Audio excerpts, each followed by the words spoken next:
Sir, ಈಗ 2028 ಸಾರ್ವತ್ರಿಕ ವಿಧಾನಸಭಾ ಚುನಾವಣೆಯಲ್ಲಿ ಬಿಜೆಪಿ ಜೊತೆಗೆ ಜೆಡಿಎಸ್ ಮೈತ್ರಿ ಅನಿವಾರ್ಯನಾ ಸರ್? ತಾವೇನಾದರೂ ಕಷ್ಟದ ಪರಿಸ್ಥಿತಿಯಲ್ಲಿದ್ದರೆ ಈಗ ಇಂಪ್ರೆಷನ್ ಏನಿದೆ ಜೆಡಿಎಸ್ ಅವರೇ ತಮ್ಮ ಕೈಕಾಲು ಕಟ್ಕೊಂಡು ತಗೊಳ್ಳಿ ನಮ್ಮನ್ನ ಅಂತ ಬಿಜೆಪಿಯ ತೊಡೆ ಮೇಲೆ ಕೂತ್ಕೊಂಡ ಪರಿಸ್ಥಿತಿ ಇದೆ. ಜೆಡಿಎಸ್ನವರು ತಮ್ಮ ಅಸ್ತಿತ್ವಕ್ಕಾಗಿ ಬಿಜೆಪಿ ಜೊತೆಗೆ ಹೋಗಿದ್ದಾರೆ ಅಂತ ಕಾಂಗ್ರೆಸ್ ನಾಯಕರುಗಳ ಆರೋಪ ಇದು. ಈಗ ಬಿಜೆಪಿ ಜೊತೆಗೆ ನಿಮ್ಮ ಮೈತ್ರಿ ಜೆಡಿಎಸ್ನ ಸ್ವಾಭಿಮಾನಕ್ಕೆ ಏನಾದರೂ ಧಕ್ಕೆ ತರುವಂತಹ ಏನಾದರೂ ಘಟನೆಗಳು ನಡೀತಾ ಇದ್ದಾವ ಅಥವಾ ಏನಾದರೂ ನಡೆದಿದೆಯಾ?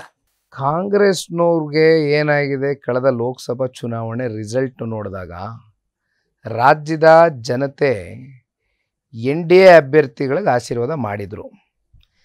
ಅದರಲ್ಲಿ ಸಾಕಷ್ಟು ಜಿಲ್ಲೆಗಳಲ್ಲಿ ಹಳೆ ಮೈಸೂರು ಪ್ರಾಂತ್ಯ ಜೊತೆಯಲ್ಲಿ ಉತ್ತರ ಕರ್ನಾಟಕದ ಕೆಲವೊಂದಷ್ಟು ಅಸೆಂಬ್ಲಿ ಸೆಗ್ಮೆಂಟ್ಗಳಲ್ಲಿ ನಿರ್ಣಾಯಕ ಪಾತ್ರವನ್ನು ವಹಿಸಿರ್ತಕ್ಕಂಥದ್ದು JDS, ಭಾರತೀಯ ಜನತಾ ಪಾರ್ಟಿಯ ಅಭ್ಯರ್ಥಿಗಳ ಗೆಲುವಿಗೆ.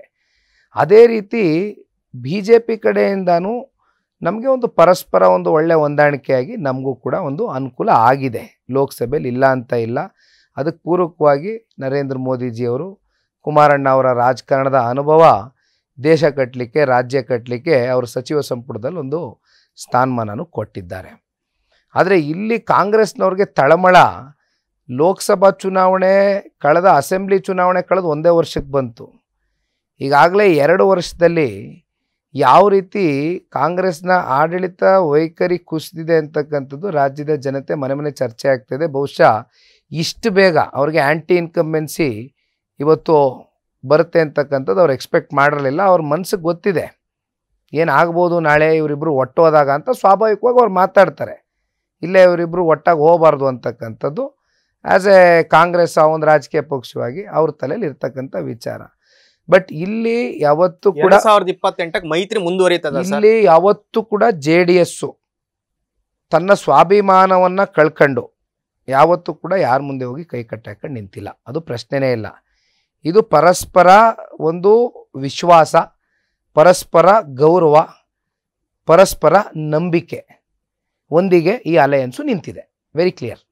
ಅಲ್ಲ, ಪರಸ್ಪರ ಗೌರವ, ಪರಸ್ಪರ ನಂಬಿಕೆ ಇದು ನಡೀತಾ ಇದೆಯಾ, ನಡೀತಾ ಇಲ್ವಾ ಈಗ ಸದ್ಯದ ವಿದ್ಯಮಾನಗಳಲ್ಲಿ? ಈಗ ನೋಡಿ 2-3 ಇಶ್ಯೂ. ಈಗ ನಿಮ್ಮ ಫ್ಲೋರ್ ಲೀಡರೇ ಮೊನ್ನೆ ಮಾತಾಡಿ ಅಸಮಾಧಾನ ವ್ಯಕ್ತಪಡಿಸಿದ್ದಾರೆ. ಅವ್ರು ಪ್ರೊಟೆಸ್ಟ್ ಮಾಡ್ತಾರೆ, BJP ಅವ್ರು ನಮ್ಮನ್ನು ಕರೆಯಲ್ಲ ಅಂತ.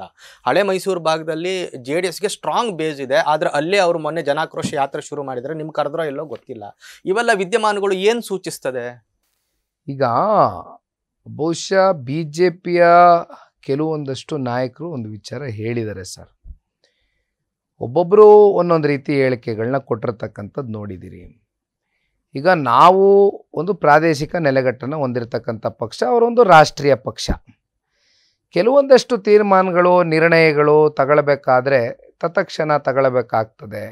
ಹಾಗಾಗಿ ನಾವು ತಗೊಂಡಿದ್ದೇವೆ ಅಂತಕ್ಕಂಥದ್ದು ಬಹಿರಂಗವಾಗಿ ಅವರು ಹೇಳಿಕೆ ಕೊಟ್ಟಿದ್ದಾರೆ. ಇನ್ನು ಕೆಲವೊಂದಷ್ಟು ಜನ ನಾವು ಸದನದೊಳಗಡೆ ಒಟ್ಟಾಗಿ ಧ್ವನಿ ಎತ್ತಿದ್ದೇವೆ ಕಾಂಗ್ರೆಸ್ನ ವಿರುದ್ಧವಾಗಿ ಅಂತಕ್ಕಂಥದ್ದನ್ನು ಹೇಳಿದ್ದಾರೆ. ಆಮೇಲೆ ನಮ್ಮ ಒಂದು ಅಲಯನ್ಸು ಚುನಾವಣೆಗೆ ಒಂದು ಅಗ್ರಿಮೆಂಟು ಅಂತಕ್ಕಂಥದ್ದನ್ನು ಕೆಲವೊಂದಷ್ಟು ಜನ ಪ್ರಸ್ತಾವನೆ ಮಾಡಿದ್ದಾರೆ. ಆದರೆ ನಾವು ಕಳೆದ ಒಂದು ಪಾದಯಾತ್ರೆ ಏನು ಮೂಡದ ಸಂದರ್ಭದ ಒಂದು ವಿಚಾರದಲ್ಲಿ ಪಾದಯಾತ್ರೆ ಆಯಿತು, ಆಗ ಒಂದು ಖಾಸಗಿ ಹೋಟ್ಲಲ್ಲಿ ಕುಮಾರಣ್ಣ ಅವರ ನೇತೃತ್ವದ JDS, ಯಡಿಯೂರಪ್ಪ ಸಾಹೇಬರ ನೇತೃತ್ವದ BJP ಸೇರಿದಂಥ ಸಂದರ್ಭದಲ್ಲಿ ಒಂದು ಮಾತನ್ನು, ಒಂದು ಪ್ರಸ್ತಾವನೆಯನ್ನು ಇಟ್ವಿ, ಒಂದು ರಿಕ್ವೆಸ್ಟ್ ಮಾಡಿದ್ವಿ. ಒಂದು ಸೌಹಾರ್ದಿತವಾಗಿ ರೆಗ್ಯುಲರಾಗಿ ಒಂದು ಒಳ್ಳೆಯ ಬಾಂಧವ್ಯ ಇನ್ನೂ ಗಟ್ಟಿಯಾಗಿ ಬೆಳೀತಕ್ಕಂಥದ್ದಕ್ಕೆ ಒಂದು ಕೋರ್ಡಿನೇಷನ್ ಕಮಿಟಿ ರಚನೆ ಮಾಡಿ ಅಂತಕ್ಕಂಥದ್ದು ಕೇಳಿದ್ದೇವೆ. ಅದ್ರ ಬಗ್ಗೆ ನಮ್ಮ JDLP ನಾಯಕರು ಬಾಬಣ್ಣ ಅವರು ಮೊನ್ನೆ ಇತ್ತೀಚಿನ ದಿನಗಳಲ್ಲಿ ಹೇಳಿಕೆಯನ್ನು ಕೊಟ್ಟಿರ್ತಕ್ಕಂಥದ್ದು. ಒಂದು ಕೋರ್ಡಿನೇಷನ್ ಕಮಿಟಿ ಆದಾಗ ಯಾವ ಹೋರಾಟಗಳು ಪ್ರತ್ಯೇಕವಾಗಿ ಆಗಬೇಕು, ಯಾವ ಹೋರಾಟಗಳು ಜೊತೆಗೂಡಿ ಆಗಬೇಕು ಅಂತಕ್ಕಂಥ ನಿರ್ಧಾರಗಳು ಮಾಡ್ತಕ್ಕಂಥದ್ದಕ್ಕೆ ಅನುಕೂಲ ಆಗುತ್ತೆ ಮಾಡಿ ಅಂತ ಹೇಳಿದ್ದಾರೆ. ಅವರು ಅವರ ಒಂದು ಭಾಷೆನಲ್ಲಿ ಹೇಳಿದ್ದಾರೆ ಅಷ್ಟೇ. ಬಟ್ ಆಗಿಲ್ಲ ಇನ್ನು. ಅಲ್ಲ, ಆಗಬೇಕು, ಆಗಲೇಬೇಕದು, ಆದರೆ ಒಳ್ಳೇದು ಆಗುತ್ತೆ ಅಂತಕ್ಕಂಥ ಅಭಿಲಾಷೆ ನಾನು ಇಟ್ಕೊಂಡಿದ್ದೇನೆ. ಆದಷ್ಟು ಬೇಗ ಆಗಬೇಕು ಅಂತ. ಆಯ್ತಲ್ಲ, 1 ವರ್ಷ ಆಯ್ತಲ್ಲ, ಈಗ ಇನ್ನೂ ಆಗಿಲ್ಲ. ಬಟ್ ಆಗಿಲ್ಲ ಅಂದ್ರೆ ಅಲ್ಲ, ಈಗ ಅಲ್ಟಿಮೇಟ್ಲಿ ಸರ್ BJP ರಾಜ್ಯ ಮಟ್ಟದ ನಾಯಕರು, ನಮ್ಮ ನಾಯಕರು ಎಲ್ಲ ಕುತ್ಕೊಂಡು ಇದ್ಯರ್ಥ ಮಾಡಬೇಕು. ಈಗ ಮುಂದೆ BJP ಸರ್ಕಾರದಲ್ಲಿ ಯಾರು ಮುಖ್ಯಮಂತ್ರಿ, ಯಾರು ಗೃಹ ಮಂತ್ರಿ, ಯಾರು ಸಚಿವ ಸಂಪುಟದಲ್ಲಿ ಹೋಗೋದಂತ ಚರ್ಚೆ ಆಗ್ತಾ ಇದೆ. ಇರಲಿ ಸರ್, ಅದು ಅವ್ರ ಪಕ್ಷಕ್ಕೆ ಬಿಟ್ಟಂಥ ವಿಚಾರಗಳು. ಅವ್ರ ಪಕ್ಷದ ಚೌಕಟ್ಟಿನಲ್ಲಿ ಅವ್ರು ಯಾರು ಮುಖ್ಯಮಂತ್ರಿ, ಉಪಮುಖ್ಯಮಂತ್ರಿನೋ ಅಥವಾ ಗೃಹ ಸಚಿವರಾಗಬೇಕು ಅಂತಕ್ಕಂಥದ್ದು ಇನ್ನೂ ಚುನಾವಣೆ 3 ವರ್ಷ ಇದೆ. ನ್ಯೂಸ್ ಫಸ್ಟ್ ನಿರ್ಭೀತಿಯಿಂದ ನಿಮ್ಮ ಪರವಾಗಿ.